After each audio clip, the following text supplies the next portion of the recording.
All right. What's up, everyone? This is Isaac with Hunger Smash Fitness, coming to you once again, I guess, with my highly esteemed co-host, My Block Strongest Man. And today we have our mysterious guest, Eloi Fournier. Is that how you say it? That's perfect. Perfect. Yeah, so very exciting. If you've followed Strongman at all, I'm sure you've become familiar with his spreadsheets and other things to follow World Strongest Man competitions and all that sort of stuff. So we'll get into that in just a minute. Before we start too much, we'll just mention our channel. So if you are unfamiliar with my YouTube channel, this is my YouTube channel. I try to post mostly strongman stuff or, videos of me ripping apples apart and stuff like that. Other fun little things I'm doing in the gym. I love that one. Yeah. I had a couple people ask if I'd ever tried it. And I was like, honestly, no. I'm sure there's tons of videos about it online. And I looked up one or two afterwards. My form is horrible. Apparently I didn't do it at all how I'm supposed to, but ripping an apple apart is actually very easy. So I was a little bit disappointed. I've had a couple people ask if I can do a watermelon next. So maybe I'll talk to the wife and see if we can spare a watermelon for experimentation, I guess. Got to get you some sponsorship from Del Monte or something. Yeah, there you go. Exactly. I was going to say, yeah. Well, maybe we'll see if I put up enough videos. Maybe that's what'll happen. So this is it. I'm working on a couple different videos. I know last week we mentioned Cuddlebell, the teddy bear kettlebells for children. So I've been working on that, trying to get it finished up. I'm trying to get some footage of my 1-year-old to try and put in there. And so far it hasn't really gone as planned. So it's taking a little bit longer to get the video together. He's not the greatest actor, apparently. And Isaac, those are in fact for sale right now, right? Yes, they are. So you can go on Amazon and look up Cuddlebell, and and they're all on there. But yeah, when I release the video, I'll have links to everything, and I'll go more in depth into most of that. But yeah, so that's my channel. And then John's channel. Any big things that you want to comment about or highlight? Yeah, I mean, first and foremost, just the shows that happened this weekend, the big shows, which we have our resident expert on today. I really want to get Eloi's feedback on which one he preferred and the highlights and maybe lowlights and things like that. So I covered Wuss Dubai, men and women, which were both extremely exciting. And then Giants Live had their World Tour Finals Glasgow show, so I covered those as well. And honestly, with family time and whatnot, I didn't think I was going to get them done, but somehow did, mostly while they were sleeping. But it got done. They're great videos for anybody who hasn't checked them out. Please go on over, give them a like, and watch them all the way through, especially the Giants Live Glasgow one. There is a surprise ending if you haven't heard about it yet, so definitely watch it all the way through. That was... Yeah, I was thinking maybe we'd talk about it a little bit, but maybe we'll hold off. I was very stunned with it, how it ended. Yeah, as you see, I used the word shocking in my title. The other thing too we should mention, Isaac and I did together on our last live stream. If you guys haven't caught that, we had Jose Baez on, and that was a great interview. Fountain of knowledge, great guy, and a lot of great strongman tips and advice. So if you haven't checked that one out yet, just pick who you like better, my channel or Isaac, and just listen to it. Just do it. Pick your favorite. There we go. So that's about it, I guess, for our channels. So we can go off into, I guess just Eloi, if you want to just tell us who you are and how you got into being pretty much the strongman historian. I'd say that you're the premier guy for going to for information on shows. Yeah, I mean, when Big Loz and Liz are mentioning we're refreshing our browser over and over from that Reddit guy and his spreadsheet, like, I think everybody doesn't know who that Reddit guy is. So please tell us. Of course, and I'm wearing my my Loz shirt, of course, for the occasion. I'm a journalist. First of all, I'm 23 years old. I live in Canada, and I've always wanted to inform people. That's why I'm a journalist now. I followed Strongman ever since I was a little kid. Since I was 5 years old, I saw World's Strongest Man on TV, like many of you, I'm sure, did. You watch World's Strongest Man and you fall in love with it because you see those guys pulling those massive trucks and lifting logs and stuff. And I think it just captivated me from a young age. And a pretty funny story there. My father, he saw that I was really interested in strongman. So he contacted Hugo Girard, who was the Canadian champion at the time, World's Strongest Man finalist. And basically he became Hugo. He started managing Hugo's website. And they had other business partnerships, and I ended up doing my first spreadsheets for contests that were organized by Hugo and my father. So that's how I started doing spreadsheets when I was like 6, 7 years old, believe it or not. I kept on following the sport during my teenage years and all that. And then during World's Strongest Man, I followed on spreadsheets that were made by people who were there. So like in 2015, 16. And then I decided, well, I'll just make my own spreadsheets because I feel like I have some info that I want to get out there. And I was participating on Reddit and in the Strongman community over there. So I started doing those spreadsheets, and then I always wanted to make a strongman website with a lot of data and results because it's something that exists. If you want to look MLB scores from 1902, you can find those on Baseball Reference. You can find hockey scores on Hockey Reference. You can find so many databases out there, but for strongman, it's not really something that existed. So for many years, I wanted to make that happen. Thing is, I don't really have the technical know-how to make a website work, so I had to find somebody who was willing to build that website, and that person is Bill Henderson, who I can't thank enough really for making Strongman Archives happen, because without him, there would be no Strongman Archives. Obviously, Bill, he was someone who ran a Strongman website back in the late 1990s. So during World's Strongest Man 97, he was out there feeding results to the public. And I actually found him on the internet some 20 years later, got in touch with him and asked him if he wanted to work on such a project. And it took him about a year to work on, to come around and decide to work on that. But in the end, in 2020, during the world situation, I ended up losing my job for a little bit. And so I just decided to compile all the strongman results I could find in the quickest time that I could. I found everything. I knew the old resources from when I was a kid, the old IFSA website and all that stuff. So I compiled all that into a bunch of Excel documents. I had over 500 competition results at that point, which was pretty good. And then obviously Bill, we chatted again, and he said, "Oh, maybe in 2021 we can figure something out. I'll see what I can do." And then, like in early January, like a few days into 2021, he contacts me and he's like, "Yeah, I just made the website. We just need to add the data in there." So I just got to work in a hurry because I was so excited. And on about February 21, I believe, we ended up launching the website. So that was really cool that we finally got it out there. And I must say, I'm probably the person who uses the resource the most because I'm always on there looking up past results, looking, oh yeah, that happened. Okay, these are the details and all that. So yeah, I'm always on Strongman Archives myself.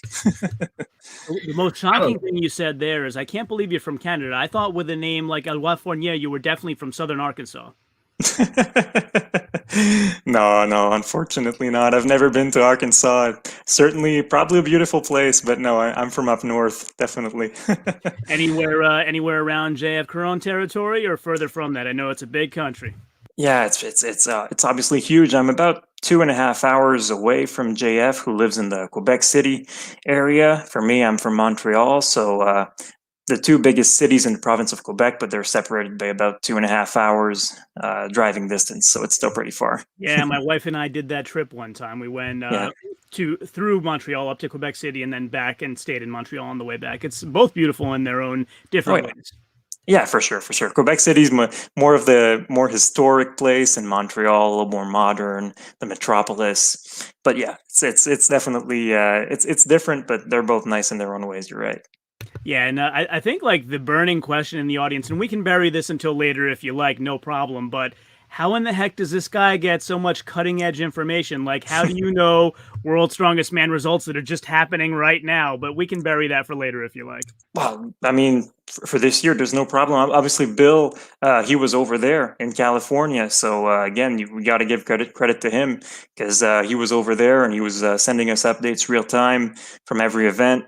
So really, that's how I got the results. There's no big secret there. I'm just relaying it to the public, really. But it always comes from the people who are standing there in the sun in 30 and 100-degree weather.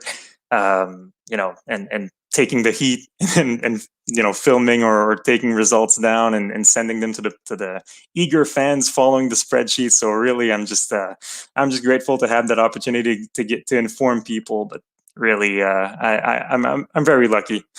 Feel free to speak in Celsius, by the way. I'm sure we have a good Celsius crowd going on here. Yeah, you caught me. I was about to say like 35, but I thought, oh, these Americans, they'll probably think that's cold. World's Strongest Man is never in cold weather. No. That's interesting. But speaking of, is there a contest, like a big international contest that you've been to in person? Well, I was at the IFSA World Championships back in 2005 in Quebec City, which was won by Big Z. That was his first IFSA title. That was the year of the IFSA split. So Mariusz won the World's Strongest Man title, and the IFSA had Savickas, Verastyuk, Koklayev, and all those guys. Phil Pfister was there as well, Mark Felix, before they rejoined World's Strongest Man again the year after. So it was a tremendous field, and I was very lucky to be there. If you look at my Instagram, there's some photos on there with Big Z and Bergmanis, I believe. So yeah, it was a fun experience. This year I was at Canada's Strongest Men. My girlfriend and I, we drove about 3 hours to get to Saint-Anne-de-Beaupré to watch the 2-day competition. It was great fun. So yeah, I've been to a few shows. I've been to Warwick as well, the Arnold Canada a few years ago as well. So that was fun too. I hope it's going to come back. So you were at Canada's this year where you got to see Gabriel Rayom win. The only reason I know how to pronounce his name correctly is because of you, so thank you for that. That's all right. Yeah, indeed. If you see on that photo, there's Hugo, and on the left of him is Paul Hull, who founded Fortissimus later on. So he was there as well, helping with the organization of the show with Hugo and my dad, and that is Raymond Bergmanis in 2005 at the IFSA Worlds. So yeah, I was very privileged to be able to be there. I've been to Canada's Strongest Man multiple times as well when it was in Quebec. So yeah, that was great fun as a child to get to witness all that and meet my heroes in person. That's fantastic. Who's the first strongman you watched on TV growing up? Well, obviously Hugo, he was a hero for me, being from Quebec, winning so many big titles as well. He was Super Series champion. He was champion of the World Muscle Power, which was held in Dolbeau-Mistassini, Quebec in 2003-04. He beat Marius, Vasile, Drunas in that show. So really, he was a hero growing up for me, and obviously having him close, sending Christmas cards to the house. I mean, that was very fun as a child for me, and he's certainly the first strongman I looked up to. But I must say, I never in my life cheered against anyone, because it's always been a big camaraderie in strongman.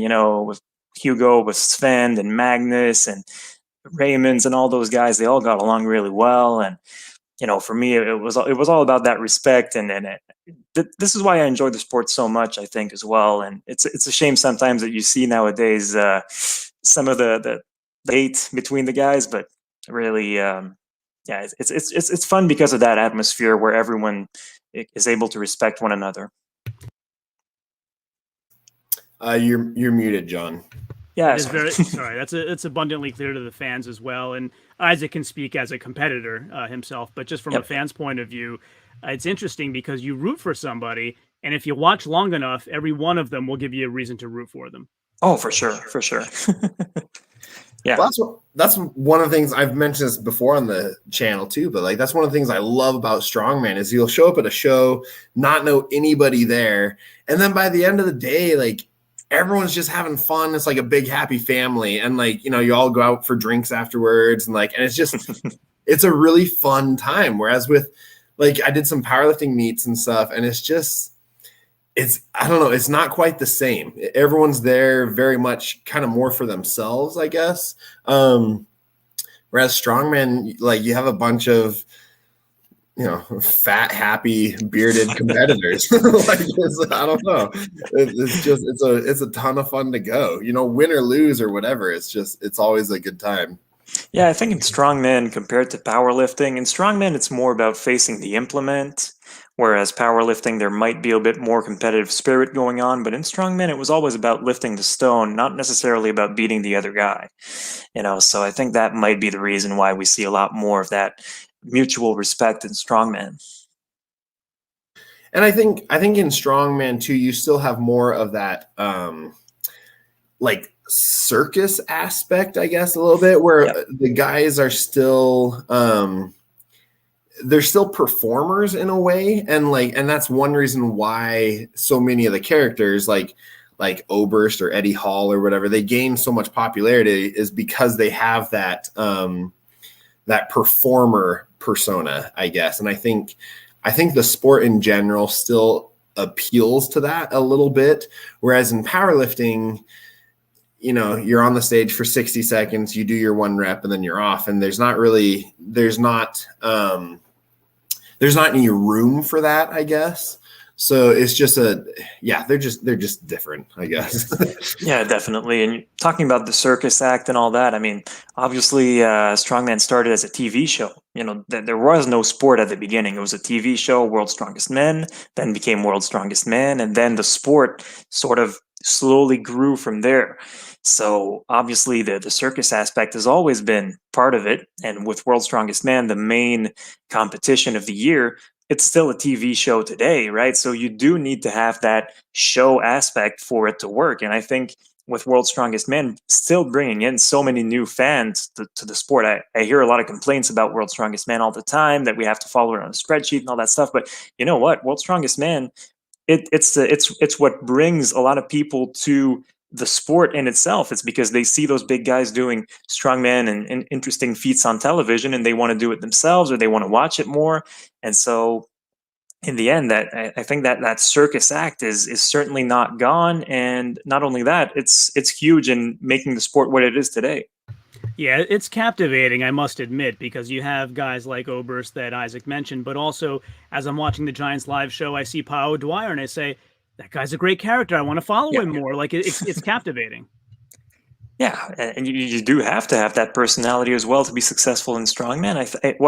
Okay, let me rephrase that. You don't have to have it, but if you're good and another guy is good, but you have the personality, you're always going to get ahead. You're always going to get the invites a little bit more. You're always going to get some better treatment, perhaps, or you're going to get some more invites to competition because of that character that you have, because you're putting on a better show. So you're going to get those invites. You're going to get that money because you're going to get the sponsorships as well. Because in the end, that's what brings the money to the sport as well. It's those characters.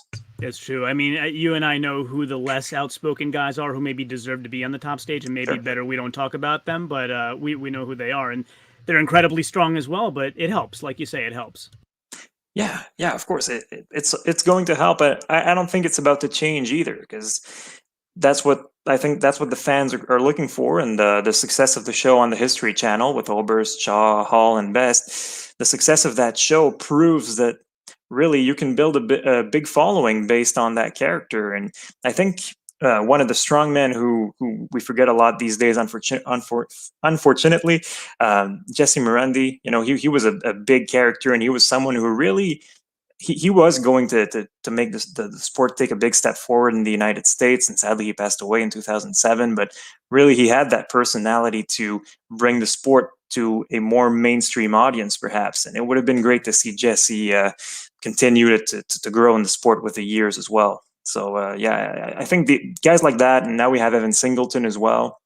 That's still a big part of the sport, definitely. So it's funny. I was just about to give you a hypothetical. If we had Strongest Man in History 2, who would your four guys be? And one of mine is Evan Singleton, but go ahead. Well, obviously, you do need the characters. Evan Singleton, obviously, he has to be on there, and I think I would have Luke Richardson on there because he and Evan have quite the banter as well. And you kind of need one UK guy for the show to work, I think. So maybe the Stoltman brothers would be good candidates for that as well. But yeah, there's so many good guys nowadays in strongman. It's pretty unbelievable. It's crazy. I mean, honestly, that you have the top 20 guys in the world that could legitimately fight for any title with the right events. As Big Laws always says, with the right events, anyone can win, and I think that's what it is. And yeah, there's so many guys who could do that History Channel show, but in the end, it would come down to personality. I think the Stoltman brothers, based on their characters, should be on there. And you know what? I think you could bring someone like Novikov in there, because his English is getting a lot better. If you watch his YouTube videos in Ukrainian, super interesting. If you put some subtitles under what he says, I think he's really good character, and he's going to grow even further in the sport as well. Absolutely agree. You picked a lot of the guys I would pick. Who would you have, Isaac? Yeah. I would have Evan Singleton. I would definitely have Luke Stoltman. I would have Pau Dwyer. And let's see, who would my fourth be? Gabe Pena. Yeah, right. Yeah. I was gonna say I think my four would be Evan Singleton and Luke Stoltman. And then probably Trey Mitchell, just because he's so quiet, but he's such a phenomenal athlete. And so then you could kind of have that balance of the rambunctious and then more of the stoic, I guess. But Pau Dwyer would be a great one to throw in there too. That guy is a hoot. Yeah, I love all the stuff he's always putting up on Instagram. He's a good time. I was going to ask too, though. So what's your opinion with because most of the shows, you buy your tickets and you go, or with the Giants Live, you can watch it on Facebook or something if you buy it. And then Shaw's doing this other thing where you have to buy the membership to the website, and then you're not allowed to talk about it for so long. Do you think what's your opinion on that? Do you think it's good for the sport? I know he's trying to benefit the athletes. I know this is a little bit of a stickier question, but I thought you would be a great guy to talk about it. Some of our other guests, I don't know if I'd want to bring it up. Well, journalists talk about everything, don't they? Yeah, or they're supposed to, I guess. For sure. I mean, I am a journalist, and I will answer your question as fairly as I can.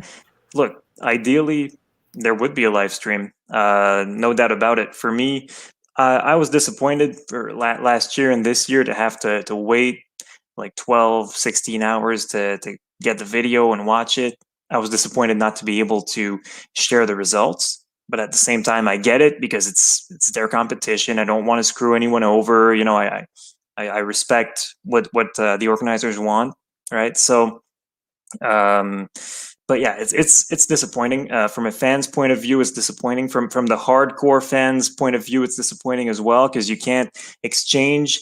Obviously, on Reddit, we have a big strongman community over there. Lots of conversations, mega threads, and so many comments flying around and great opinions being exchanged, right? But with the Shaw Classic, we just we couldn't really do that, right? We couldn't have that atmosphere and share the experience with the fans as well. And yeah, honestly, I do hope they reconsider for next year. I think the live streams we saw Core Sports this weekend. It was a free live stream as well, and I have no issue with the fact that we have to pay for certain competitions. Right, I have no problem with that. But when other competitions are doing it live, I think the Shaw Classic could maybe do with their video guy James. He did all the edits all night long. Like he didn't sleep all night, and that's not really necessary. Some people would just watch. I would totally watch 8 hours straight of uncut raw live stream. No need for graphics. Just tell me what the results are. But with times and all that. But really, it's a shame, in my opinion, that we don't get to watch that show live. I think it would be so great if we had that experience to watch it live. And obviously some fans got the chance to go there this year, and I do hope that next year perhaps more fans could get involved if it's outdoors or something, or maybe a bigger arena. But who knows? But I think for the fans who are away, would be way better if there was a live stream. Definitely. Yeah, for me, the technical delays were a big deal. I think they really need to revisit the capacity planning there for the network and just double or quadruple what they think it's going to be if the problem is that they got more viewers than they were expecting, perhaps. But it's just day one was about 3.5 hours late for me, and day two was 5.5 hours late. Now, if I can plan around that, that's fine, right? So for Giants Live, for example, it's live. This past show, I know I couldn't watch it live, but 2 hours later, when I could watch it, I started it 2 hours later. It was planned around me and my family needs. So for me, the issue, the frustration was around unexpected delays that we had no control over. So I think just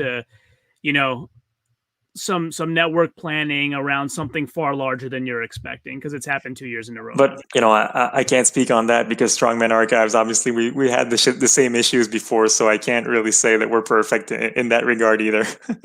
During World's Strongest Man, our website was dead. Oh, was it really? Oh yeah. For the first 3 days, it was just completely, it would never work. So we had the backup spreadsheet going on because everyone just swarmed Strongman Archives. And in the end, a guy on Reddit, he ended up sharing his server with us. So that was really, really great of him. And since then, we haven't had any problems with the website. But actually, just during the final, so during June 19 and 20, we got over 1 million page requests. So our website was just getting absolutely flooded, and our server was like, Bill and I in advance, we prepared for World's Strongest Man. We were like, oh, this should be fine. Like normally on my spreadsheets, I have like a few hundred people, so it's going to be all right. And then World's Strongest Man rolls around 8 a.m. before the loading race starts in the groups, and the site is already down. Yeah, so there's more fans than we think in Strongman, I believe. Well, I think it's interesting because I know, I was one of those people trying to use Strongman Archives. I know in the past it's always been, that's fine. It's always been interesting because I know like Laws shared your spreadsheet one year, and and other people, it seems like if you look around, you could always find someone who is sharing a spreadsheet that was being updated as the events happened.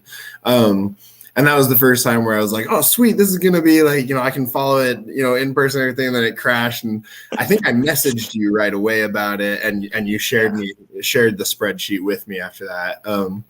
But I think, in that regard, at least, there were still alternative, there was still another spreadsheet going around. There were still other ways to track it. Whereas, with the Shaw Classic and stuff, I sat there for 4 hours or something like that, hitting refresh, over and over. And and it's one of those things where, after a little bit, you're like, maybe I should just come back tomorrow. Cause I should be, I got 2 little kids. I should be playing with them. I should be spending time with my wife instead of just sitting here hitting refresh on the computer. I literally said, we were chatting back and forth, and I was like, hey, Isaac, I got to do grocery shopping. Text me when it comes up. Yeah. Yeah. It's frustrating because it's like, well, I know his plan is to put out the video so it doesn't take up your whole day, but it ends up taking your whole day because of, one thing after another, or it won't load properly because the site got overwhelmed, and, and just different things like that. So it's, I hope they reconsider, and I hope they kind of rework it a little bit. I understand their format. They're trying to, they're giving most of the money back to the athletes and everything too. Yeah, so I understand awesome. that. They're really trying to help the athletes and everything. And so I think that's fantastic. And I understand their mindset. I think just their performance in that has to change a little bit to be more effective. But right. So I guess so you've had Strongman Archives only since February. I thought it was a little bit before that. Well, in 2020, I released all of my Excel files, with all the 500 contests, right? It was a bunch of Google Drive folders. I decided to make them public because I wanted people to have access to all those results. And I call that Strongman Results Archive. So I released that on Reddit in 2020. But then when the site went live, I just stopped updating those Google Drive folders. So yeah, it was in February of this year that we launched the website. Not that long ago, only half a year, and we've grown quite a bit since then. Certainly, with all those views we got during World's Strongest Man, and yeah, we're doing a lot of stuff right now, and it's great fun to have that site for sure. Oh, and I know it's fantastic. I mean, I'm on there not every day, but like, you know, with all the contests coming up, I'm always going back, looking up different athletes, double checking, you know, well, how did they do, you know, in previous contests, and so I use Strongman Archives all the time for my research, and so it's a fantastic. Yeah, I have to say, I use it to double check the contest themselves. So if I'm watching a contest, you know, Isaac and I, we're not watching solely as fans. We're writing notes down. We're doing computations to be able to do result shows and things like that. And sometimes they don't give you all the results. So I said, bet you Strongman Archives knows what that guy scored, and I'll go there and grab it. Well, I always time the guys with my phone during contests, so that way I pretty much know before the event is over where everyone's going to place. So, for example, at the contest in Dubai last weekend, they didn't give times for the Atlas stones, but I already had the points up on my website by the time they put the graphic up, because I knew that this guy did 9 in a minute 59 and this other guy did 9 a little faster, and so that's why I use my timer as a backup to make sure that all the scores are exact in real time. And there was one year that was pretty funny. The year that in 2019, first year it was in Bradenton for World's Strongest Man. There was one guy who's filming the show, and I was timing his videos based on the whistles and all that to get some approximate times. So that was pretty cool. And there were some close times in the loading race as well, but I got them all correct, so I was pretty proud. Yeah, that's great, because I notice on Strongman Archive sometimes a few minutes later it'll change by a few hundredths, so I guess you're getting the official results afterward. Yeah, when there's that little wave, that means it's an approximate time. So that happens sometimes. You know, I'll just put something like, oh, this is about 2 to the 10th this, and then I'll change it later, but just to give you an idea about what was the score, you know. So that's why I do that. Yeah, absolutely. One more thing I want to just say, not about the Shaw Classic, but piggybacking off of it. Do you think the show was too hard? Because some guys were having some time to really recover, and it showed, Adam Bishop specifically. So do you think that show is A, a true test of strength, or B, too hard? I would go with A, and the reason why it was that hard, I believe, is because there are so many contests in such a small amount of time. World's Strongest Man was in June, and then Giants Live season kicked around, and they're doing all of their contests from July to October. So the UK guys are performing there. And Singleton as well, he did quite a few Giants Live contests. So I think when they got to the Shaw Classic, with those 8 events, a lot of the guys were really exhausted. So I think that's what happened there. Yeah, fair enough. It has been quite a lot of shows, and there's quite a lot left. Adam specifically, I think, has done either 7 or 8 shows this year, so it's quite a lot. Yeah. Adam's been really, he's been competing all the time, and on September 4, Europe's Strongest Man, he said, "Oh, let me take a break. I'm really not feeling it." And then 2 weeks later, he's back at it with Giants Live. So, I mean, these guys are crazy, right? But this is why we admire them so much. And I think he's also doing Rogue as well, right? Because I think he mentioned he's doing 9 total this year. Bish is doing, I believe he's doing the Arnold UK. Let me check my website. No, he's not. He's doing something else, though, I believe. But yeah, he's doing Britain's Strongest Man on October 23rd. That's the one. I don't have a full list of athletes for that one yet, but I do have some confirmations on that. And the Rogue Invitational, no, I don't have him in the field there. So he's doing BSM. He's focusing on keeping his Britain's title there. Right. Speaking of Britain's Strongest Man, we would be remiss if we don't mention Britain's Strongest Woman, Annabelle Chapman, who won that, a day after winning WUS. So let's talk about that a bit. Congratulations to Annabelle. Congratulations enough just for WUS, but then I found out a day later she won another show. Unbelievable. Yeah, I think it was yesterday. It's absolutely crazy. I don't have full results for that one yet. It's going to be on the site when I do. But certainly, under 48 hours, she scored another win. It's absolutely unbelievable. You know, with the jet lag and all that, I don't know how she did it, honestly. Yeah, I mean, in terms of you know, I don't compete, but from what I've always heard, you peak on a certain day. Yeah. Like, how do you peak twice in 2 days? Unbelievable. I guess you just peaked 3 days straight. I can say from personal experience, you can't really. It's very, very difficult to stay continuously peaked, and you increase your risk of injury a lot by trying to do that. So every time I see people doing stuff like that, you know, 2 weeks apart or whatever, it's like it's really hard to maintain that level of strength, because after you peak, your body kind of crashes. It goes into rebuild mode. And it can be really, really difficult to quickly regain that strength just a week or two later.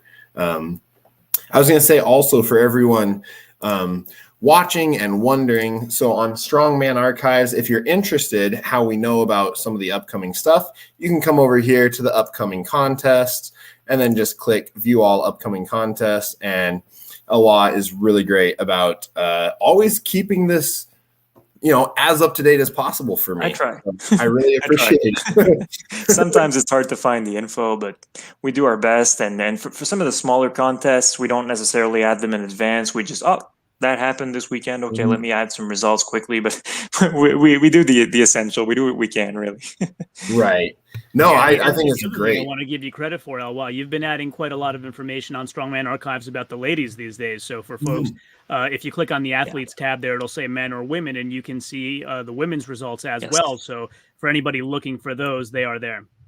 Yep. Yeah, of course. I mean, at first it was difficult because we had to divide the website into two, and with the men and women, so it took a little bit of time there, but we ended up getting it done. And I've added like the major contests for the ladies. Obviously, it's a little harder to find past results from women's contests because they weren't covered as much in on TV and stuff. Because for the historical results, I kind of rely a lot on the illegal uploads on YouTube of past contests, right?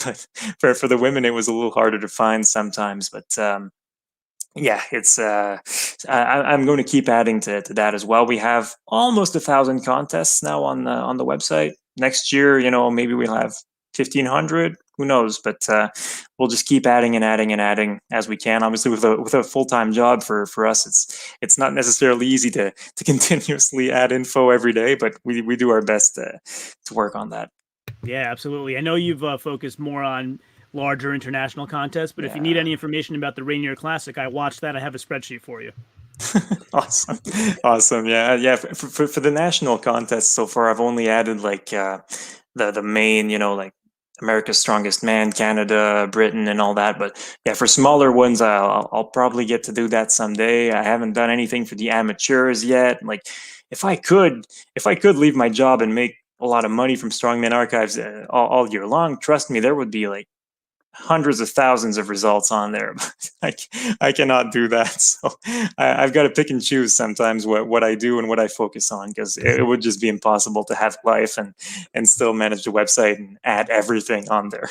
Yeah, Isaac and I certainly know that grind. I have a full-time job as well, so this does get difficult. I end up doing a lot of my videos like overnight when my family's sleeping. So yeah, for me, during World's Strongest Man, I always take the week off, just to be able to work on that and get the info across to all the passionate fans out there following on a spreadsheet.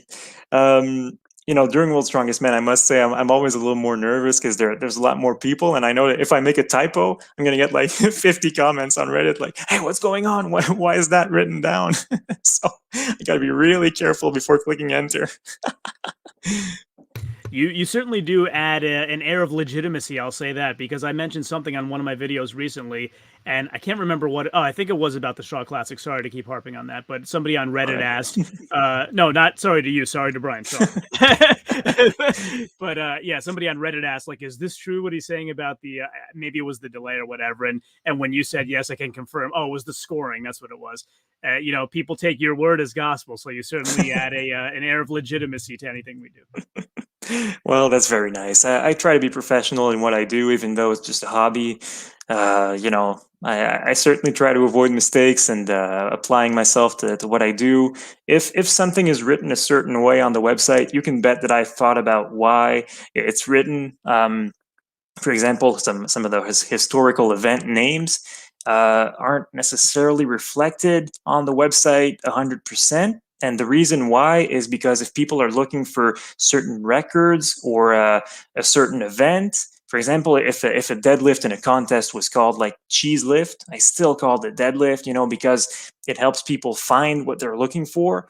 So that's why I sort of made some choices there. I didn't necessarily stay true to the historical names all the time because it's a free resource and we want people to be able to use it as much as possible and find what they're looking for. So sometimes I did make some choices like that to help people find what they have. But you can bet that when you see something on Strongman Archives, there is a bit of thought process behind it. Yeah, I can certainly understand that. I started working on recently a new spreadsheet where I'm using Strongman Archives as a basis for my information, and I want to take a look at, for example, an athlete who's done in a particular event multiple times over their career. How many points did they earn out of the points possible on average, right? And then I have kind of an overall score. I call it the strength-o-meter. And then that way you can create like predictive analytics. So if there's going to be deadlift for reps at a certain contest, and you have these guys, I have their strength-o-meter scores, and I can say who is most likely to beat the other guys and come in what position. So I don't have to work so hard to research every single time. So and as you say, I call it deadlift for reps every time, no matter what they're lifting, or max deadlift every time, no matter what. You know what I mean? Because it's easier in a database context to find things that way.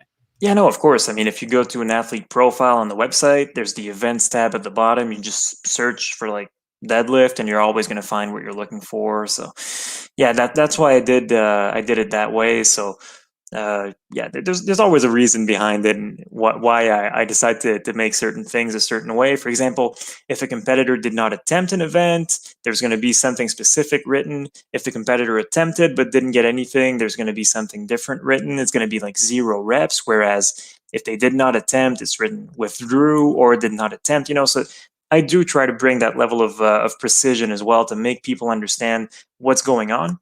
For me, I follow multiple sports. I follow hockey, baseball, football, whatever. And for me, when I was in class in college, don't say that to my teachers, but when it was the MLB postseason, I would follow on MLB game day. Just watching the pitches come in, like ball, strike, foul, and stuff like that. And that was as interesting for me as watching a real game. So for me, I want to convey that with my spreadsheets. I want to convey the excitement. And honestly, from the comments I receive every year, I think people are really hyped for the spreadsheet game every year. Absolutely. There's no doubt about that. Yeah, believe me, Laz and I chat offline here and there, and it's not an act. He really is excited for it. I know. I know.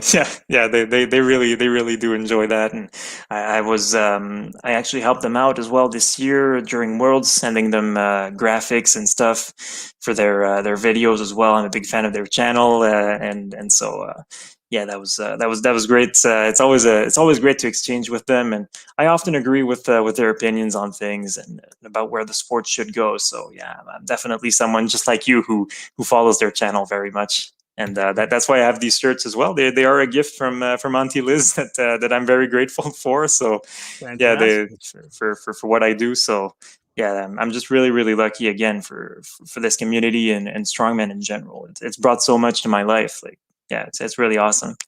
Yeah, they are the premier channel in strongman. I'm just very grateful that he called me number 2. Yeah, for sure. You're on the podium. That's awesome. But shall we transition into this past weekend's contest and talk about those a little bit?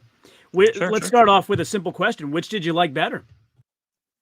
I will have to say WUS or WUS. I don't know which one you guys prefer. But really, I think it was a tremendous show. It's a shame they didn't quite give full results for the Farmers Walk, but hey, what can you do? So I did my best there. But yeah, really, just a great show, and I'm talking about men and women. Obviously, it was a tremendous day. I do feel like next time around, maybe it would be better if they do one event women, one event men. Because I'll tell you what, behind the scenes, we saw some athletes being really, really out of shape. We saw Janashia, Thompson, Ramin. They struggled a lot, and yeah, I think it would be perhaps a little better if we stagger the events a little better. But it was a fast-paced show. It was super enjoyable. Mateusz coming back and doing so well. The women's contest was absolutely unbelievable. Frankly, Annabelle upsetting the odds. Really, she wasn't an odds-on favorite. We saw the betting going on with World's Ultimate Strongwoman and Strongman. Melissa Peacock did so well. Also, I didn't expect her to hit the podium, and yet she almost won the show as well. So yeah, the women's show was just so competitive, so great to watch, and I'm really, really, really glad that they got that platform to showcase their ability. These women truly deserve it, and it's awesome that they're getting that chance. Giants Live was really great as well. It's just it was really, I think the world's ultimate strongman and strongwoman was slightly the field was slightly better in those contests, but again, it was a great weekend for strength, and I thoroughly enjoyed all three shows. How about you guys? Yeah, I mean, it was really awesome to watch Wuss Las Vegas. I mean, Wuss Jacksonville. I mean, Wuss Dubai. It was wonderful. Yeah, it's a shame for the organizers that they had to switch it twice. I would imagine that was a tremendous amount of rework. Yeah, definitely. Isaac, I think you're on mute if you want to answer that. But you know what? Yeah, it's certainly a nightmare for the organizers, and the boxing match as well with Eddie getting hurt. Don and Mark had to work really hard to get that show, but props to them. And the production quality was way better as well. I told Laws about that. I was really, really happy with the production quality compared to Strength Island back in March. I think they did a tremendous job at WUS this weekend. Yeah, so I've heard multiple people say that. I've heard you say that. Laz told me also that he felt like there was a big stride since then. Yes. Strength Island to now. I have our other buddy, Costin Sutton, who has been on the show before. He's known as What's Good Baby on IG. What's good, baby? Here's your shout out. Yeah, he had noticed the same thing, like big strides in production value. So I think it's readily apparent how far they've come. Yeah, for sure. Compared to the show in March, it was way better. I was gonna say, should we talk about the surprise ending at Giants right now, John, or would you prefer we talk about it at a later time after people have gone to your channel and watched it? No, it doesn't matter to me at all. I just want to first say that I was very disappointed to hear how sick Jessica Fithen was. Yeah, the whole contest. I didn't find out until her post afterward, but was really rooting for her to do well. I had predicted for her to come in third, and she's been on the channel twice, on my channel, and just a huge fan. I wish the cards would have fallen better for her, but next time she's gonna rock it. For sure. She's always a threat if you look at her results, and indeed it's a shame that she couldn't show her entire potential this weekend for sure. Yeah. I think for the podium, I think I had Donna Moore and then Jessica Fitham and then Andrea Thompson, and so I got Donna Moore fairly close, but the other ones weren't quite how I predicted. And I think I had Melissa Peacock finishing in like 6th or 7th or something like that. So. I misjudged her tremendously. But yeah, so let's talk about, what was your opinion of the surprise ending at Giants Live? Well, you know what? While I speak, you can go to my Strongman archives on Instagram. If you go to the latest post, it's going to be interesting with what I'm saying as well, because going into the Atlas Stones, it was basically a foregone conclusion that Tom was going to win. He had a 1-point lead, which is pretty unassailable when you have Tom in the Stones, considering that he won. He won, I believe, 10 Atlas Stone runs in a row. He won 10 Atlas Stone events. There's the stat right there.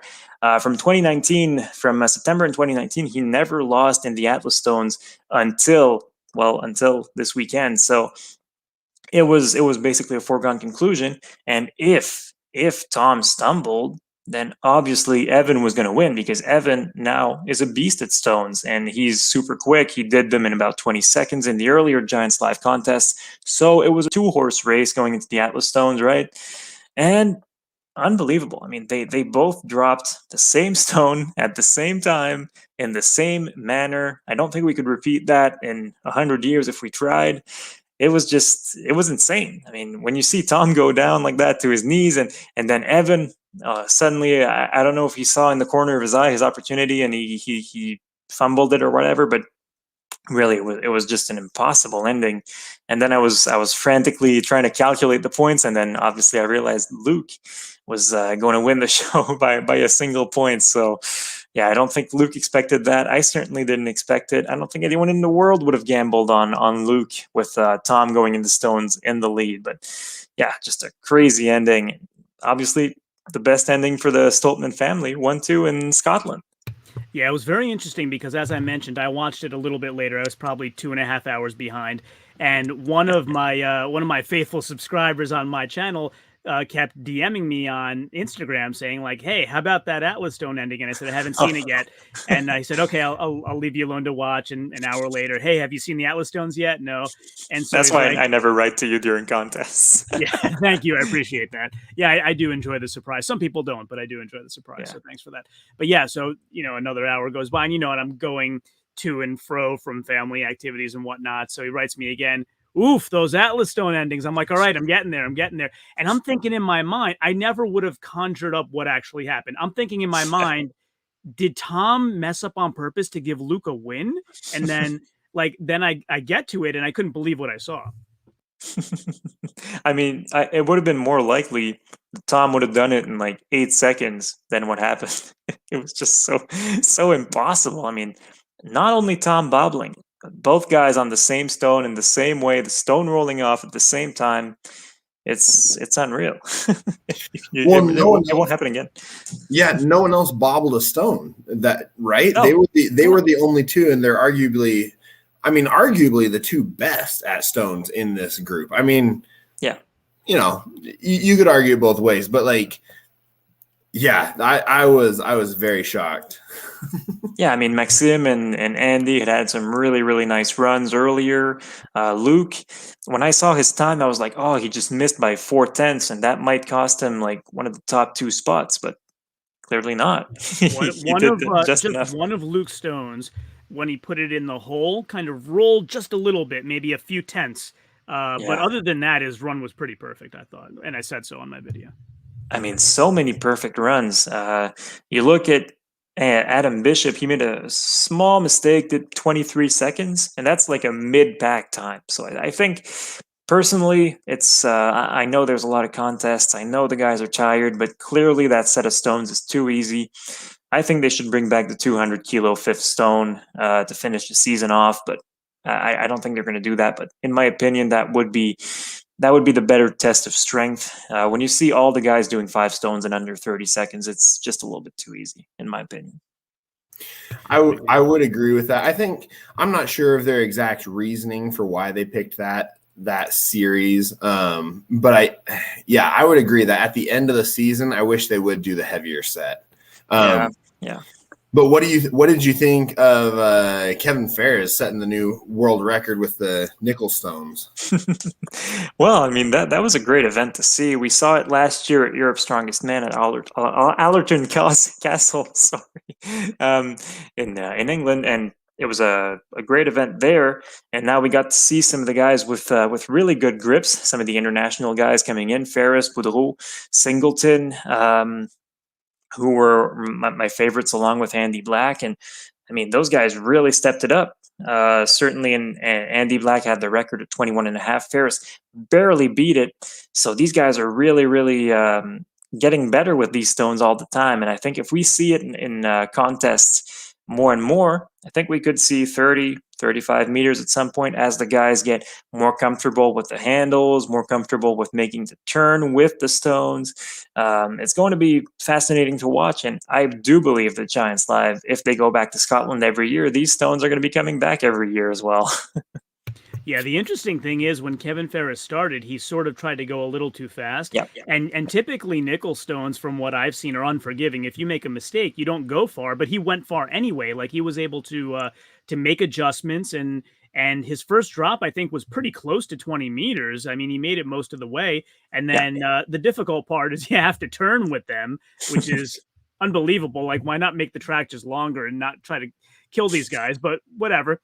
So then he ends up setting the record there. But the interesting thing as well is you sort of, at least I did, when you try to predict these things, you liken them to farmers. But since the stones have more three-dimensionality, they seem to make the stance very narrow. Like their feet are not only small steps, but their legs are close together as well. Is that what you observed?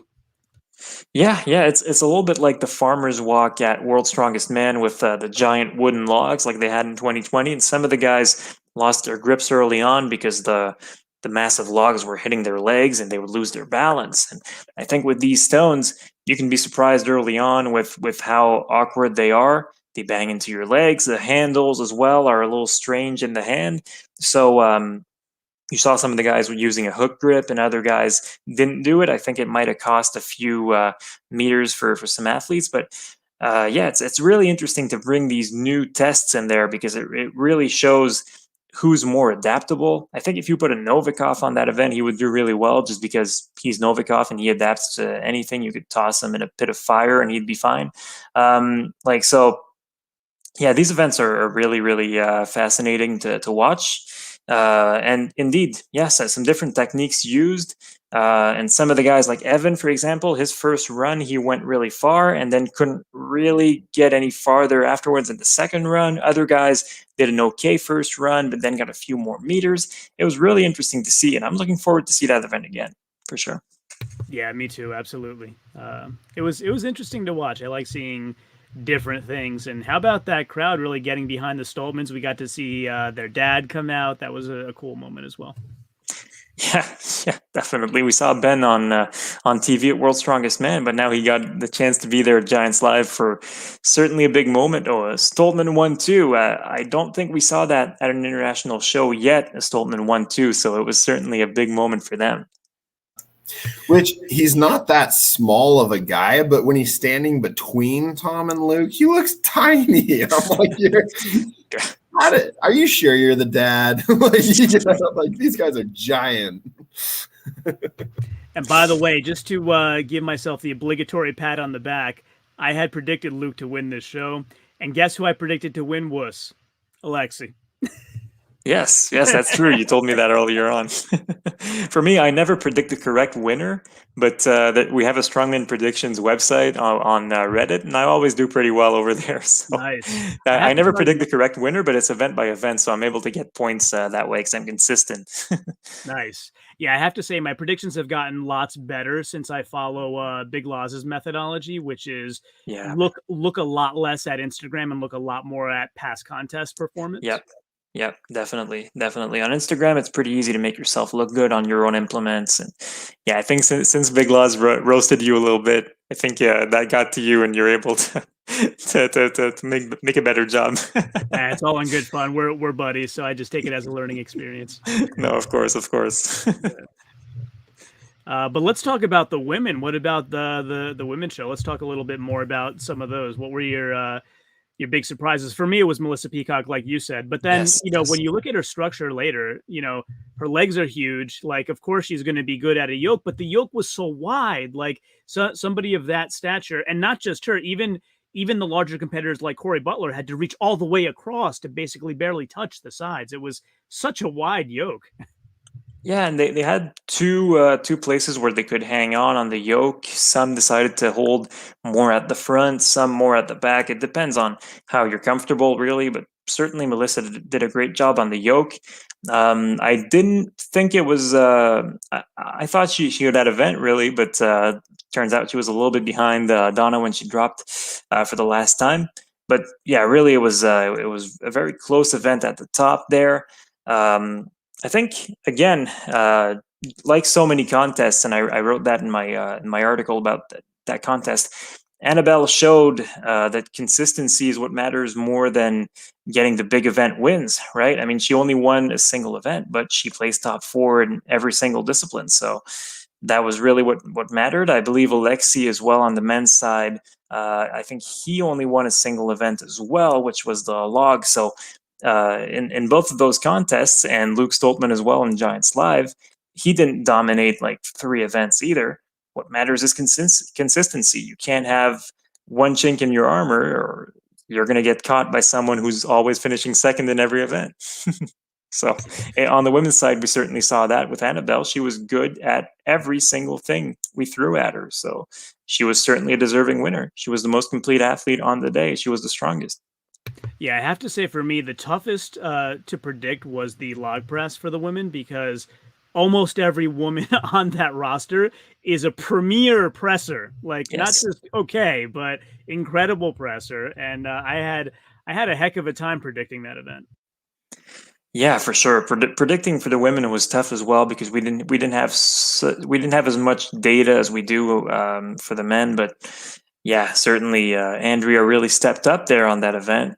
And it, as you said, it was pretty close. You know, so some women got 5 reps and nearly 6. Donna was pretty close to 5 as well, late in her attempt. So yeah, there were a lot of close scores there on the log lift. But for me, I didn't have as much of a clear picture for the women, because we didn't have as much data to look at for what they had, and a lot of their contests in 2020 got canceled, so it was hard to figure out where they were at in terms of their competition performance. But now we do have some data. Yeah, with Donna and Annabelle specifically, they recently competed at UK's Strongest Woman, so Yes, I knew that Annabelle could press.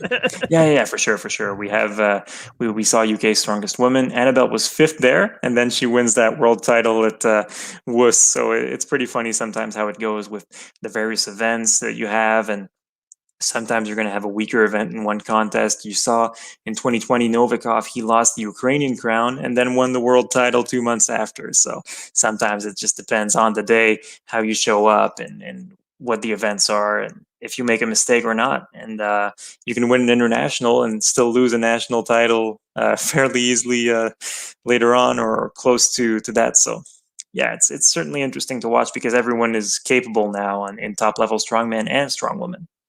It's true. Yeah, it is very funny, because I had predicted Annabelle to come in 4th at WUS, which I thought was already, being generous. Yeah. Yeah, generous isn't the right word, but you mean what I mean to say is having an inclination that she's on the rise, she's going to do better, and I thought I was already moving her up, and who would have known she was going to win the show?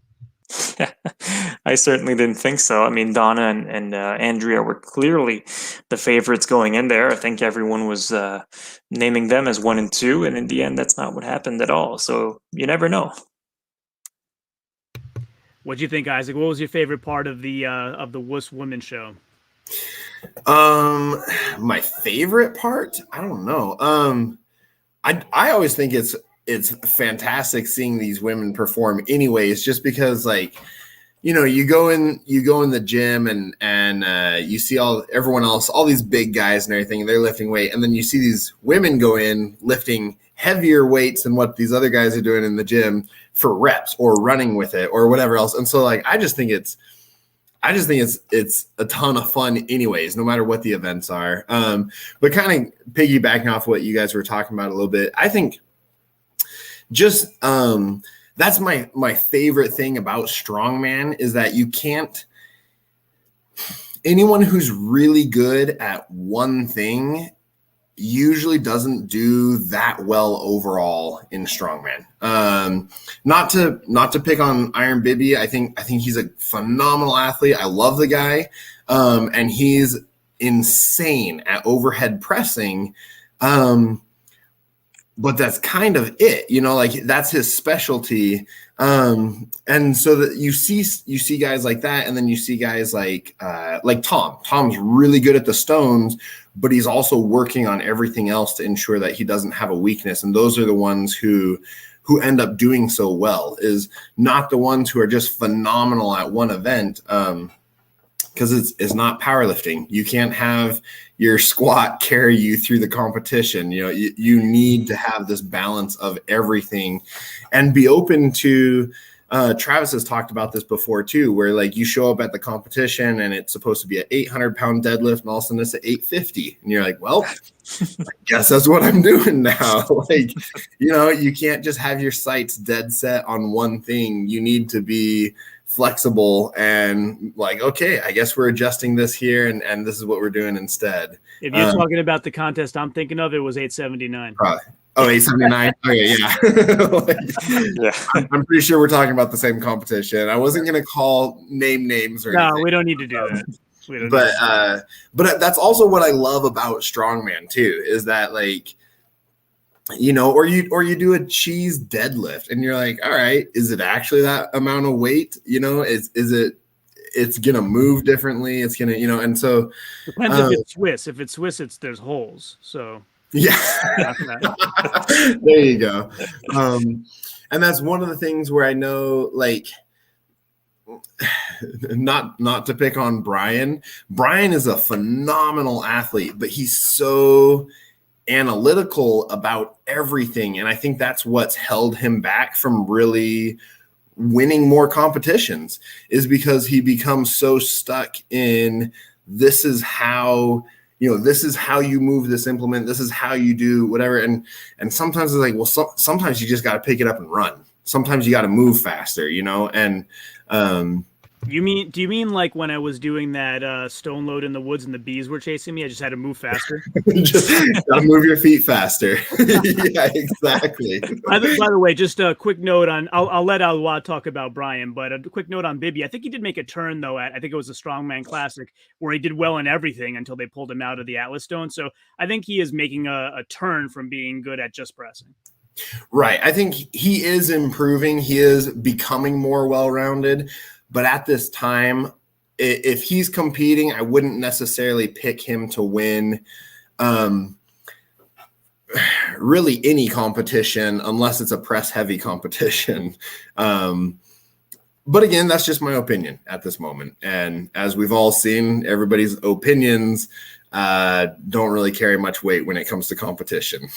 Performance carries a lot more. I think if you give Bibby a competition with an overhead, a grip event, a squat instead of a deadlift, and a few other events that maybe favor him a little bit more, I think he could win. You give him a yoke, he's going to be super good at that. Like with 5 events in a strongman competition, you can probably make anyone win with the right events and the right weights and the right circumstances. And I think when you saw Bibby, he finished 3rd at the Strongman Classic earlier this year, and he didn't even do the Atlas Stones. So I think if he just gets better at stones and avoids any further injuries to his biceps, he could definitely win a Giants live show with the events they have. I mean, Hercules Hold, he's getting close to Mark Felix caliber on that. He's always been a grip monster.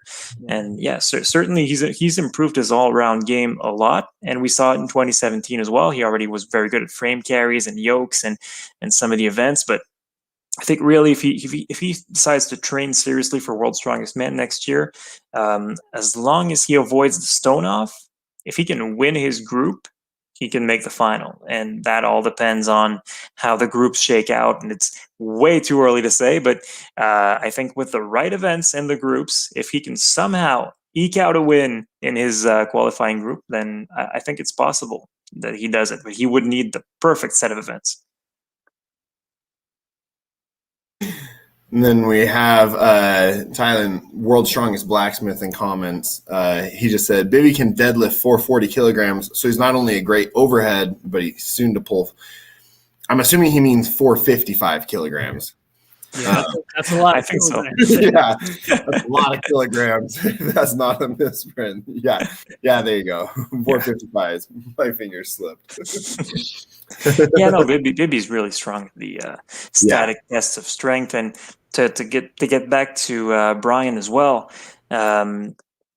Definitely, it's something that has held him back on some of the speed events in the past. We saw in 2017 at the squat, he took a lot of time, and there was a 60-second time limit, and he ran out of time. So it has cost him in the past, but I think that it's this determination to be perfect and to not make mistakes ever since he dropped that sandbag in 2010 in Sun City when he got his hands off too fast. That determination to avoid mistakes, in the end, it brought him 4 World's Strongest Man titles and 3 Arnold Classic titles. So I think his approach worked well for him. But I think age has kind of caught up to him a bit in terms of speed. He can't really outrun the 25-year-old guys anymore. But I think Brian's approach, his scientific approach, has given him a lot more than it has taken away from him, certainly, in my opinion. Yeah, speaking about the squat and the 60 seconds, what do you think about time limits in general in strongman? If we're doing an event for reps, do we need the competitor to prove how fast they are, or just let them see how many reps they can do? You mean like timing the reps, or?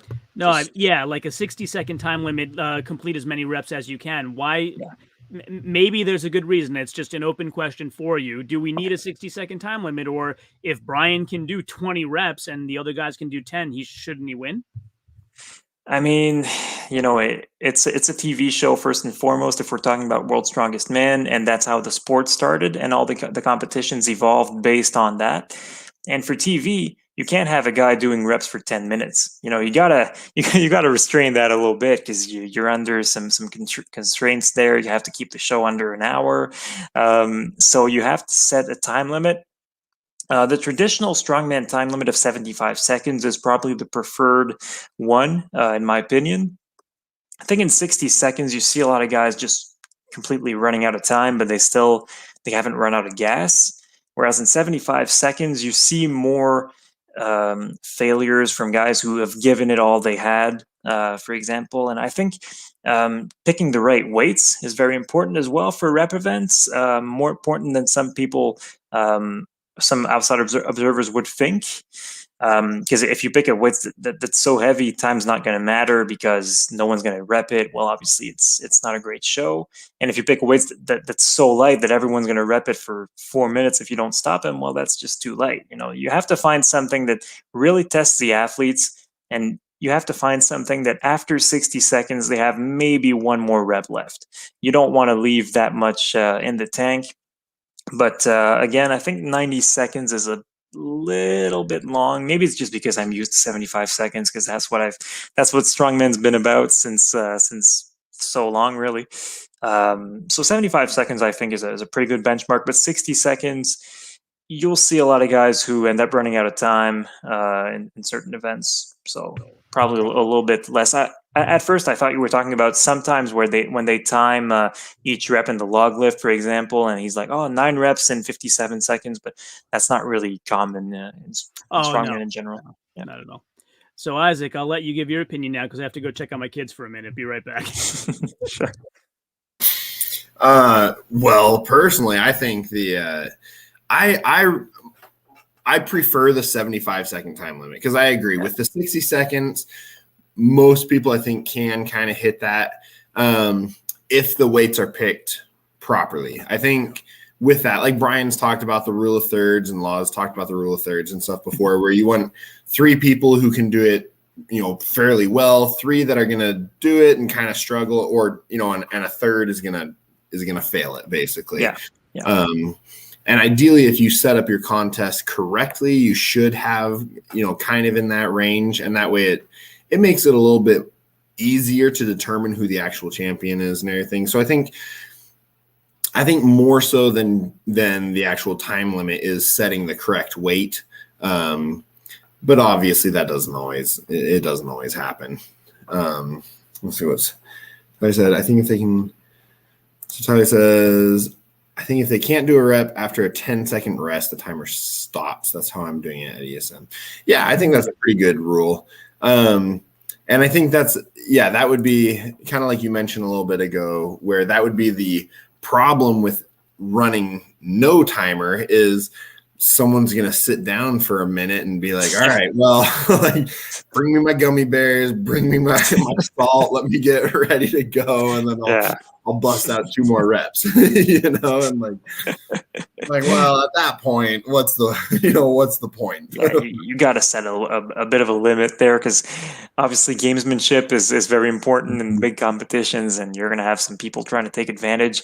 I think 10 seconds between each rep is fair, but it would be a bit hard to implement, because you'd have to have someone timing each rep, checking, is that 10 seconds? Did he fail after 11 seconds? Like, it would be a little more complicated than just a general time limit for the event. And it would be a bit more complicated for the fan at home watching, for example, a pair of athletes, and now the guy on the left is eliminated because he took 13 seconds to do his rep, and the guy on the right is okay because he took 9.8 seconds. It's a bit more complicated and a bit less fan-friendly, so I'm a bit more of a fan of just having a general time limit for everyone, but certainly I respect your idea, and thanks a lot for submitting it. I think that's a good point. What was your idea? Grading on a curve? Yeah. No, just that the best looking athlete wins when they walk in. So we'll do that's the consensus to that is Luke Stoltman, right? From what the ladies' favorite, as Danny Wallace says. Yeah, right. I know. Although I have to say, I don't know if I've ever seen a strongman athlete sprint so quickly or for so long as Luke did when he ran through like all the fans giving everyone a high five. I was like, that dude can run. I'm impressed that you don't see that very often. Adrenaline does that, right? Yeah, right. I was like, man, he should be a sprinter. What's going on here? But okay. Well, what contest are you looking forward to the most in the next how about in the next month and a half or so? We'll put a cap on that. Yeah.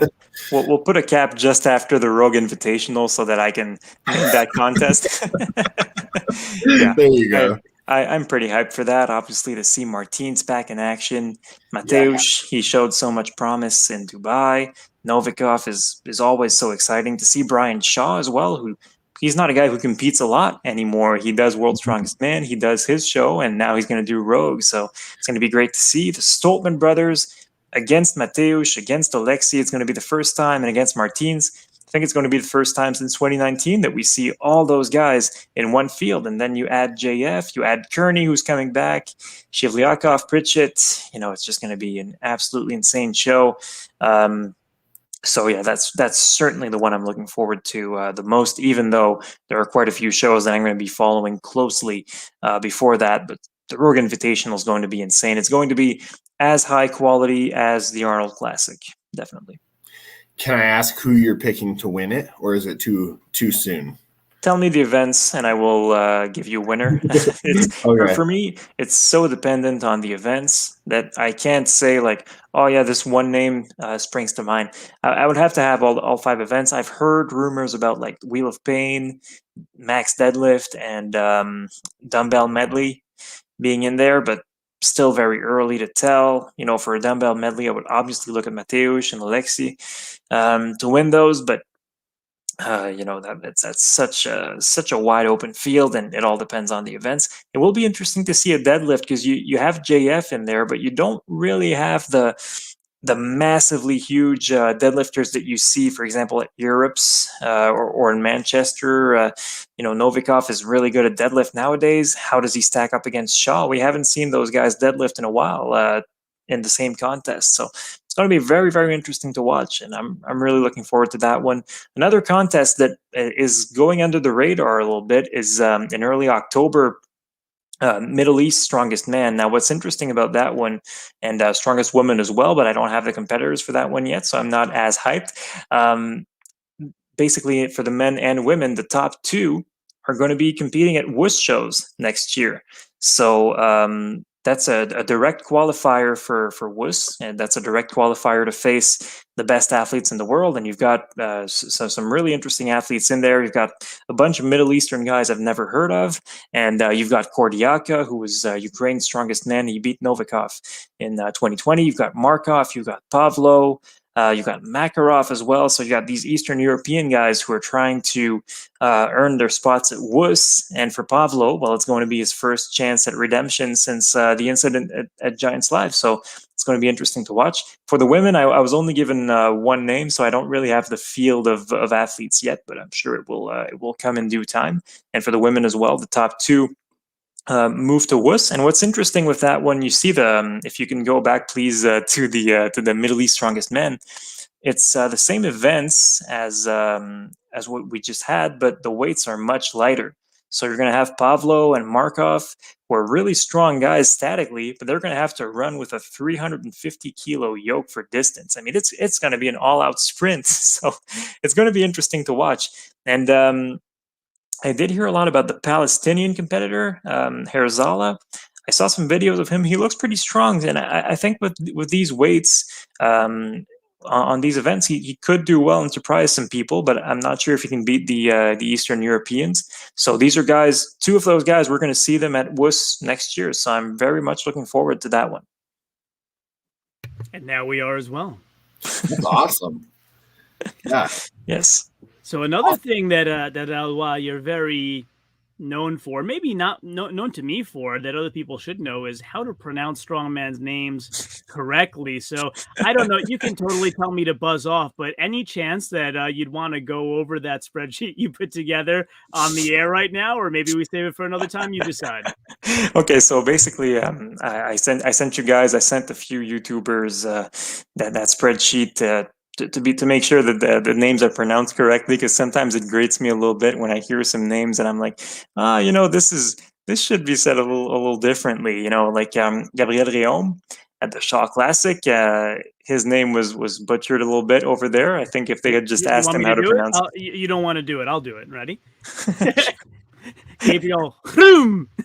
Gabriel Room from Canada. So yeah, it was pretty funny, but I just decided to compile the pronunciations that I know about. So yeah, it's really just for fun. And yeah, I did a little spreadsheet with the pronunciation of some of the international guys in English, so that it's easier to say. But yeah, it's a pretty funny one. Who would you say is the other most mispronounced name? Oh, so many. There's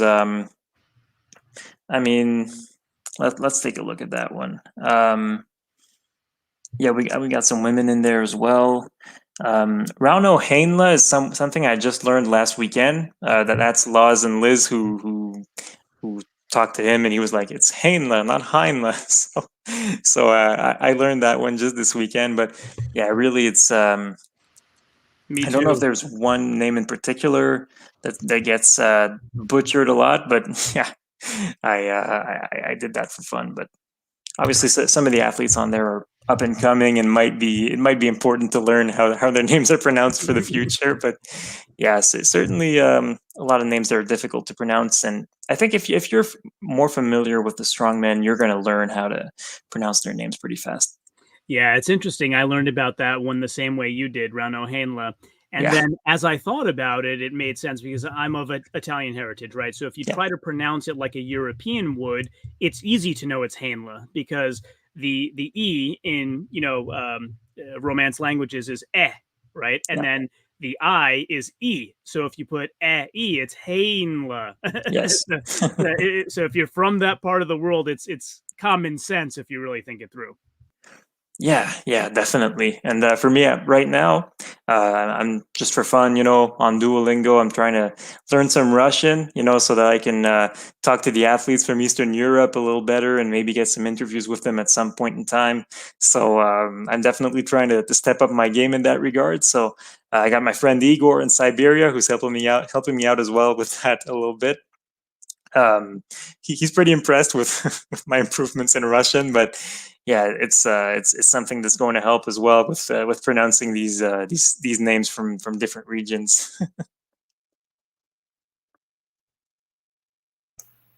Yeah, there's definitely some interesting ones that you don't see very often.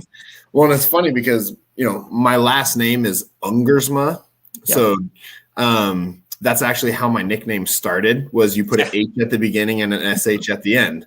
Nobody in the military was able to say my last name. And so over time, it just mutated into Hunger Smash. And I was like, oh, all right, there we go. That's a good old Americanization of a Frisian last name. Oh, wow. Dutch, is that right? Yeah. Which it's Frisian Dutch, and so it's all the Vikings and stuff. So I don't really have much Dutch blood. I guess I'm mostly Scottish and Danish and Icelandic and Norwegian and all that sort of stuff up there, because most of the Vikings settled that area, and then the Netherlands basically just engulfed them, and they became one country. So very strong region anyway. Wout Zylstra was from Friesland as well. Yep. Yeah, it's funny because I never even thought of it, but apparently the more I keep looking up, the more I'm like, oh, this guy actually has Frisian heritage, and this guy has Frisian heritage, and so I guess it is. Well, if you haven't caught it, we had Justin Ross Langhout on the channel, who is a Zylstra in his family heritage, and he talked about that connection. So that was very interesting. Yeah, I was talking to him, and it sounds like we're actually from, our families hail from a very close to each other. So it was kind of fun. I'm like, oh, I doubt we're related, but maybe somewhere way far away. Yeah, exactly. In the tree somewhere. You look down enough branches, eventually you'll find one that connects. That's right. You'll find everyone in the world somewhere. Oh, I know. Well, my wife and I joke about that too. We're like, everybody is kind of related somehow, because of the Vikings and because of all this other global upheaving that has happened at some point or another. Everybody's kind of they're all connected somehow. Oh yeah, for sure. But oh well. Well, so what else? What are the big plans for Strongman Archives in the coming future? Oh man, so many. I still have so many contests to add on there. So much stuff to add. I mean, for the women especially, I've added some contests, but there's a lot of national contests that I haven't added, and internationals as well. I have a lot of nations that I haven't covered. I haven't done anything for the amateurs, for the weight classes, for the age classes. Who knows when I'll be able to do that? Who knows if I'll be able to do that? But it's my intention to make the website as complete as I can. So it's always going to be a work in progress all the time. I want this website to last for decades, centuries if possible, but we'll see about that, obviously. And obviously, I'm still going to write articles. I'm still going to interview people. We've got some more quizzes that we want to make as well, because on our YouTube channel, we have some fun quizzes about their strongman careers with Magnus Vermagnuson and Big Laws and Liz, who were there. And I chatted with a few athletes this year also. Really, it's just a lack of time that is preventing me from putting out more content. We've got the Instagram as well and Facebook. We're everywhere, but it's just a lack of time that prevents us from really building content like every single day and whatnot. But we do what we can, and I hope the public is enjoying it. For me, when I started, because I gotta say, when I made my spreadsheets at first, I was making them just for myself on my own desktop computer, right? Because I just thought, I want to have those results. I want to be able to organize them and look at them whenever I want. So I'm just going to write them all down. And then someday I decided, well, maybe there would be one person in the world that would want to see that. And if one person would enjoy it, then it's worth it. Isaac says, yes, well, of course. So if one person enjoys it, then it's totally worth it for me to keep doing it. And obviously Bill, I must thank him again. I say it a lot, but without him there would be no Strongman Archives, and whereas without me he could have done it, but it would just have taken more time. So I'm not really that much responsible for it, to be honest, but I'm happy to be one of the faces of it. And yeah, it's just a website I enjoy using tremendously. I enjoy contributing to it, and I'm so happy to be able to write articles about strongman as well, and have a media page that I can sort of do that. When I was a kid, I would go to ironmind.com every single day to read what Randall Strawson wrote, because he was writing Strongman articles every week to sort of recap the contests and all that. And he was like the only resource who would cover Strongman for about 20 years on his website, which was a tremendous amount of work by him. And I was so proud because I sent him the link to my website in February, and he was really happy that the website existed. And for me, it was so great to have that and to be able to write articles like he did. It's awesome, and little kid me would be very proud for sure. Awesome. Well, as you make the results on the website more and more granular, I am planning on promoting My Block Strongest Man show one of these days. I'd like you to put the results of it on there. Yes, for sure. I will prove once and for all that I can beat all those 5 other guys on this block at anything. Yes, for sure. Do you live on a bigger block in the city, or? No, in the suburbs, but it's irregular shape, if that helps. Oh. Okay, yeah, okay. So it's not actually a block. Could be an oval, maybe. Hey, listen, I'm going to take all those guys into my woods, and I bet they can't lift any of the stones I lift. I bet I couldn't either. I have to say, I was very proud recently. I run my accomplishments by Travis Ortmeyer, and he was impressed. So it made me feel really good that day. I did a body weight stone load. So it was 187-pound stone loaded onto, I don't know, chest height kind of concrete block. And I just wrote him and I said, "Is this good?" And he's like, "F yeah, man." That's awesome, man. Travis is awesome. He's so encouraging. He's a great guy. I was gonna say, it looks like you also have a fan in the comments here. What's up, Guanjun? Guanjun, thank you. Yeah, love the website and great interview. So thank you very much. Thank you. I appreciate that. It's always great having more people support us. Yeah, definitely. But Guanjun is very interactive on my channel. I don't know if he follows you at all, Eloi, but he probably will now. He's a great supporter, so a good guy to have in your corner. Oh, I hope so. I mean, obviously, Strongman Archives, it's your source for latest contest results, all the historical information about Strongman, and we've got so much more content in the works as well.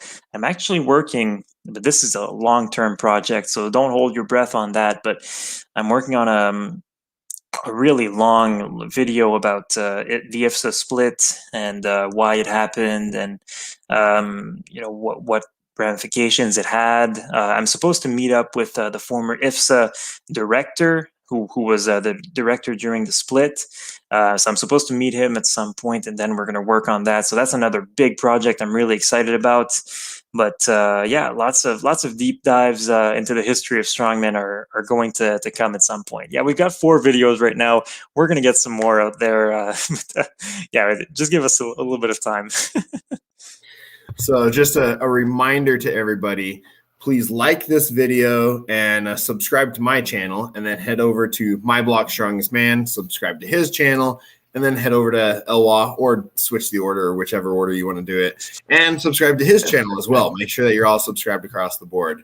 I'm not subscribed. Well, with the Google Chrome, I'm not subscribed because I'm not logged in this one, but with the other one I am. So I forgive you. I know. By the way, I have no problem being last. I'm certainly not least. Yeah. When I was going to say, Eloi, I follow you on every platform I can possibly find. So I'm a huge fan. You don't have to doubt that. Thanks, man. I mean, obviously with my personal Instagram, I don't really post Strongman stuff because I don't want to annoy my friends. But with Strongman Archives, I'm a lot more active now. I'm happy to have that Instagram so that I can post everything I find. Yeah, we really find great value out of it for sure. Thank you. I appreciate that, and obviously, the more subs we get, the better. Definitely. Yeah, I think sometimes folks don't realize how much hard work it is. 97 subs for 4 videos for me is a great accomplishment, knowing what I had to go through. Yeah. I mean, for me, I don't really look at the count, the views or subscribers. I just do it for fun. And if people enjoy watching what we do, then it's really great. The quiz shows, that's all Bill. He's done a tremendous job with those.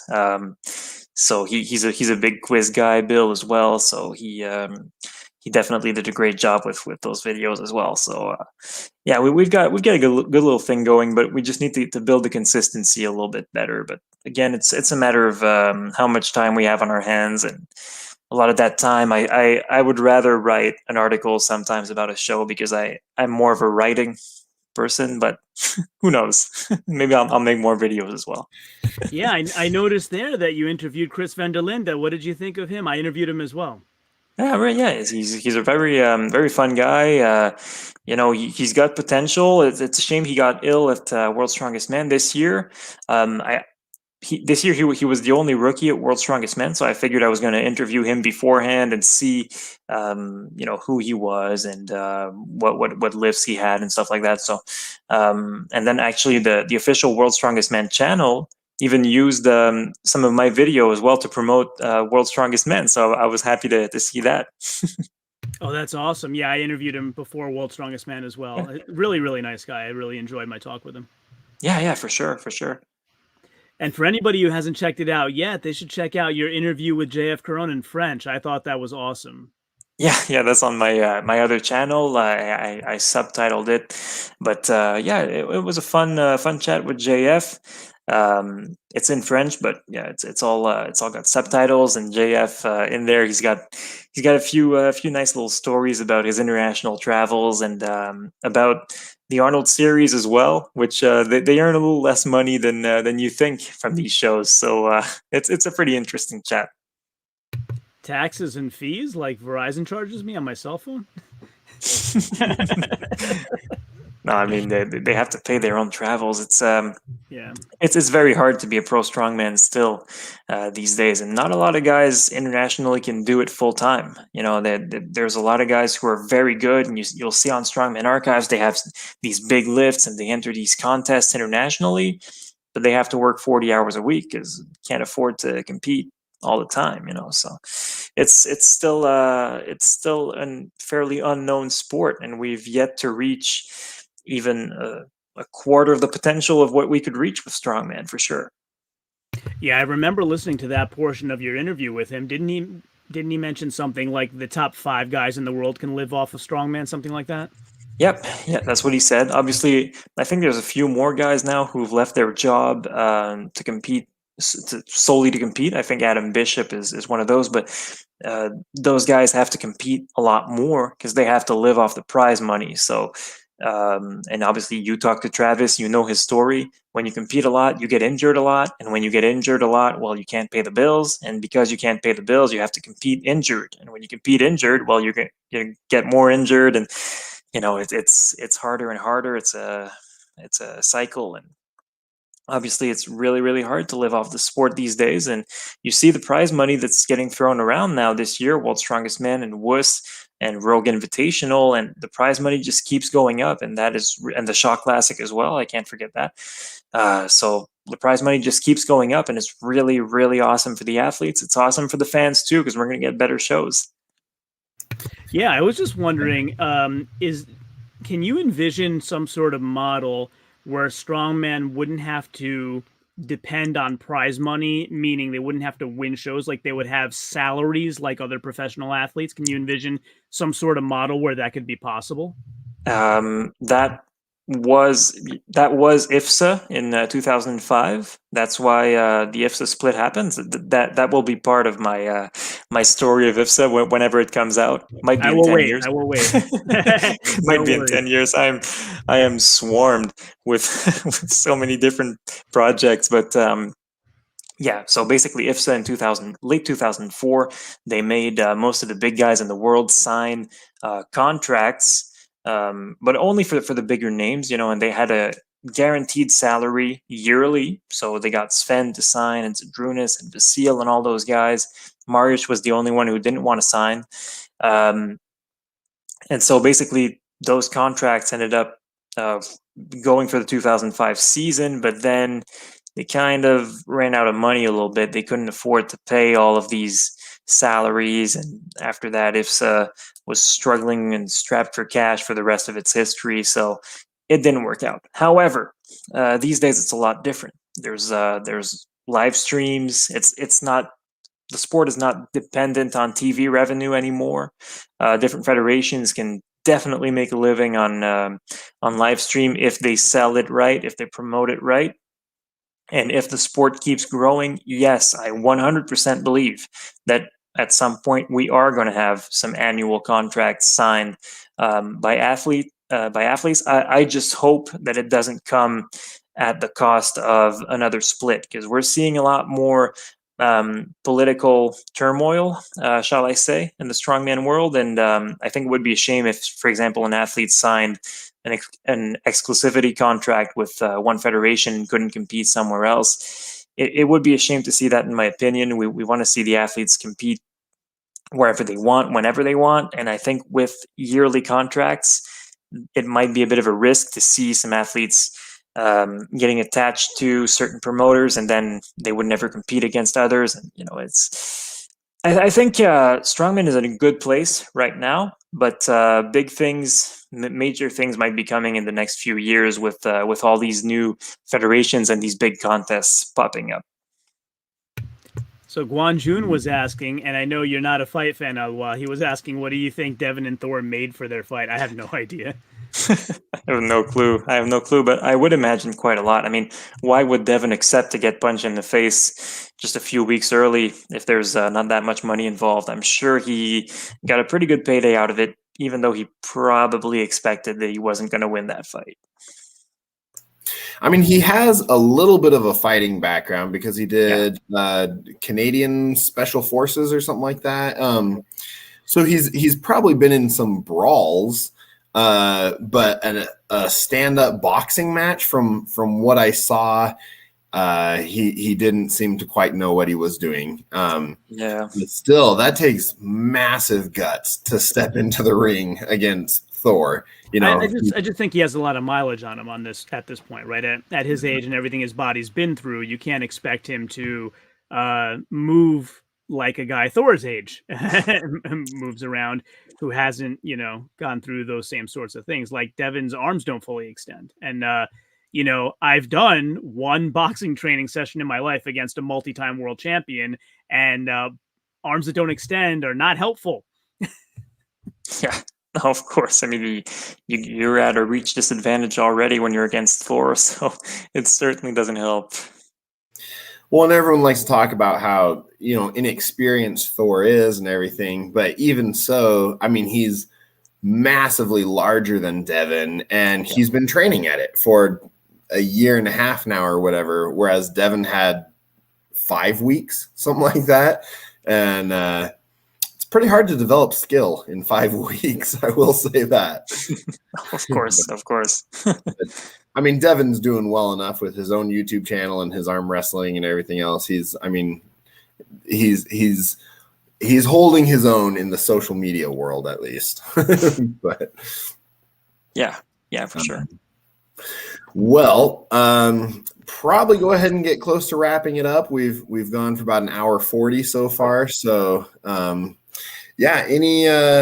usually at this point we ask our athletes, if there's any sponsorships they want to mention or anything like that. Since that's not the case here, is there anyone that you want to give a shout out to, or anything big that you want to mention before we close?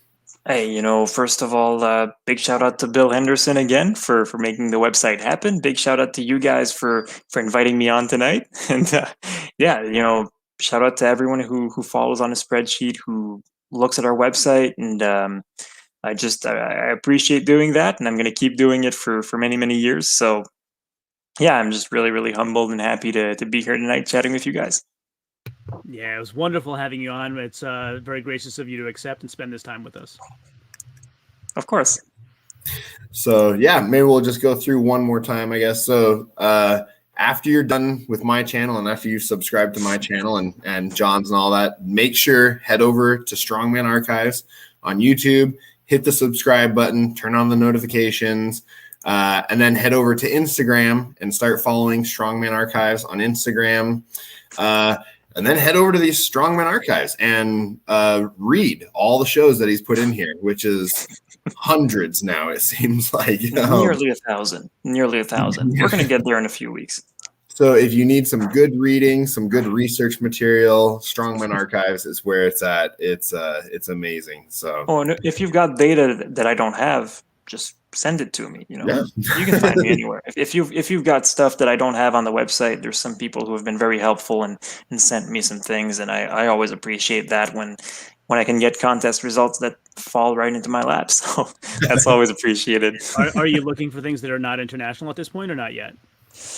I mean, honestly, there's so much left to do, man. Okay. Because I mean, I have a few like Central Georgia's Strongest Man, Mammoth, Strength Challenge that you may not have, but you may not be at that level of granularity yet. I'm not there yet. I'm sorry. I mean, there's a lot of stuff that I still need to add, and other nations that aren't represented that should be, and but I will get there at some point. But it's very time consuming to do this, and yeah.